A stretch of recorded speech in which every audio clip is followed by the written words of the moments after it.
여러분, 이런 썸네일 한 번쯤은 보셨을 거예요. 피부과 안 가도 10,000원이면 흑자 제거한다. 그리고 도미나 크림 하나면 색소가 싹 없어진다. 그리고 이제 피부과는 필요가 없다. 솔직히 말씀드리면요, 이 말이 사실이라면 지금 이 영상을 찍고 있는 저부터 흑자 치료하는 의사들은 이미 다 실직입니다. 그런데도 이런 말들이 계속 나오는 이유는 흑자가 그만큼 많은 분들의 고민이기 때문일 것 같아요. 오늘은 집에서 10,000원으로 정말 흑자를 없앨 수 있는지 피부과 진료를 보는 의사로서 말씀을 드리려고 합니다.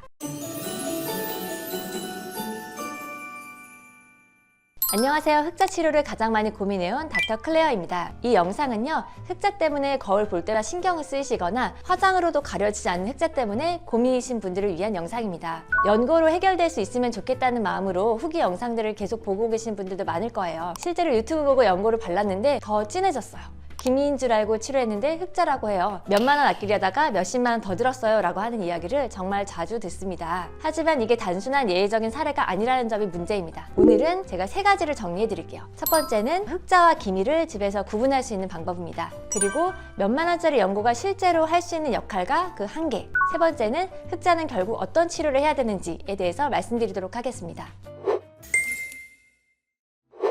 흑자와 기미를 헷갈리는 건요, 정말 당연한 일입니다. 얼굴에 생기는 색소는요, 기미, 흑자, 검버섯 등 종류가 다양하고 모양도 비슷한 것들이 많습니다. 그래서 일반인들이 집에서 정확하게 구분하는 것은 거의 불가능에 가깝다고 봅니다. 그래도 감을 잡는 방법을 하나를 알려드릴게요. 일단 펜을 하나 들었다고 상상하고요, 색소의 경계를 따라서 펜을 한번 그려보세요. 그리다 보면 여기서 끝이네 하고 경계가 닫히면 흑자일 가능성이 높습니다. 반대로 계속 퍼지면서 가는 경우는 기미일 가능성이 큽니다. 하지만 실제 얼굴에서는 이 기미와 흑자가 같이 있는 경우가 정말 많습니다. 그래서 어떤 병원에서는 기미라고 하고 다른 병원에서는 흑자라고 하는 경우도 굉장히 흔합니다. 이 상태에서 연고부터 바르는 것은 정확한 지도 없이 산을 오르는 것과 다르지 않습니다. 흑자는 나이가 많아서만 생기는 색소는 아닙니다. 진료실에서는요, 20대의 분들도 충분히 얼굴에서 흑자를 볼 수가 있어요. 문제는 화장으로도 잘 가려지지 않고 얼굴을 한순간에 확 늙어 보이게 만든다는 점입니다. 요즘은 주근깨 정도는 개성으로 받아들여지기도 합니다. 하지만 흑자는 대부분 나이가 들어 보인다는 말을 듣게 됩니다. 그래서 흑자 하나 때문에 스트레스를 크게 받는 분들이 많은 것 같아요.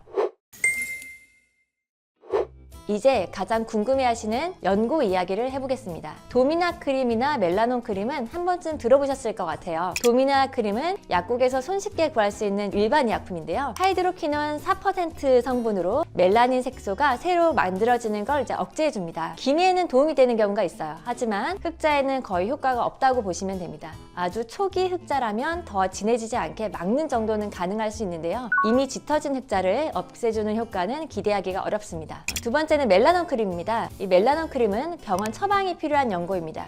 하이드로퀴논, 그리고 트레티노인, 스테로이드 3가지가 함께 들어있는 복합제인데요. 이미 만들어진 흑자에도 어느 정도 옅어질 수는 있지만 이 연고를 발라서 깨끗해졌다는 것은 저는 실제로 보지 못했고요. 주위로부터 들어보지도 못했습니다. 또한 이러한 연고들은 피부가 붉어지거나 따가워지거나 각질이 일어나는 등 자극이 생길 수가 있기 때문에 바르는 간격이나 바르는 양을 유의해서 사용을 해야 합니다. 조정을 해서 사용을 해도 불편하면 바로 사용을 중단을 해야 합니다. 바르고 나서도 빛에 노출되면 안 되기 때문에 반드시 밤에 자기 전에만 사용을 하셔야 합니다. 자극감만 생기고 괜찮아지면 다행이지만 색소가 더 진해지는 경우도 있기 때문에 이때도 반드시 사용을 중단하셔야 합니다. 문제는 이 연고를 레이저 대신에 쓰려고 할 때 생기는데요. 연고로 비용을 아끼려고 하다가 색소가 더 진해지고 치료는 더 어려워지는 경우를 정말 많이 보고 있습니다. 그럼 흑자는 어떻게 해야 없어질까요? 예전에는 여러 번 나눠서 치료하는 경우도 많았습니다. 하지만 요즘은 대부분 레이저 1회 치료를 기본으로 합니다. 한 번에 100% 정말 없어지나요? 제발 안 하나요? 같은 질문을 많이 받습니다. 하지만 의학에서 100%라는 표현을 쓰기 어렵습니다. 다만 레이저 기술이 발전하면서 흑자 치료는 훨씬 예측이 가능하게 되었습니다.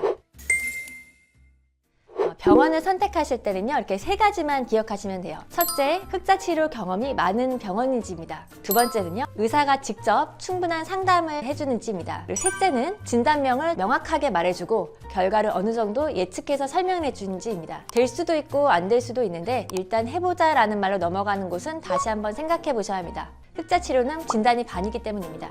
흑자는 연고가 아니라 진단으로 시작합니다. 흑자에 대해 누구보다 고민해온 의사 닥터 클레어였습니다.